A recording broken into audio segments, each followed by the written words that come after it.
Hey there everybody, this is your teacher Erin. I'm here just to give a quick demonstration of how we're going to do the cloud lab for today. You can see I have my bottle. I don't have a 2-liter bottle handy, so I'm going to give it a shot with this smaller bottle and we're going to kind of see what happens. So I'm going to use the hot water sample just because it tends to work a little bit better. So what it asks you to do is it asks you to, I'm going to turn the water off, to put a few inches of water in the bottom.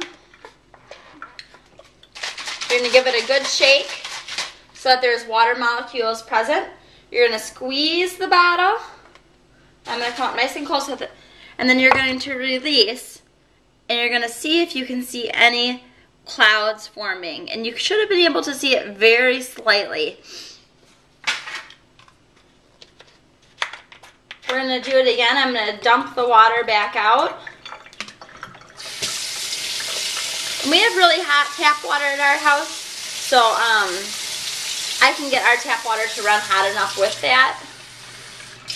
We're going to put our few inches of water in there. Give it a good swirl with the lid on. I'm going to take the lid off. I'm not going to take the lid off all the way. This is where you're going to need to be careful. I didn't have a match, so what I'm going to do is I just set a little piece of paper on fire. I'm going to let it burn down a little bit. Notice that I'm doing it over my sink. And we're going to put the smoke into the bottle. So what's going to happen is I'm going to blow it out. And all I'm going to do is I'm just going to stick it in there on the edge so that the smoke is going into the bottle. I'm going to keep it tipped on its side so I don't lose any of that smoke.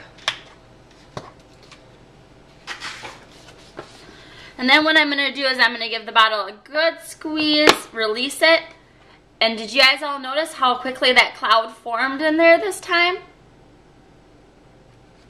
I can even squeeze it one more time. Release. And you can all notice how quickly and how much cloudier it gets on the inside.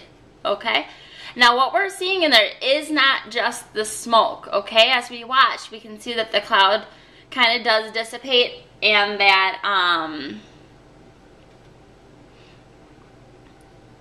it is a cloud that's forming, and it's not just the smoke in the bottle. Squeeze one more time, release, and you can see instantly how it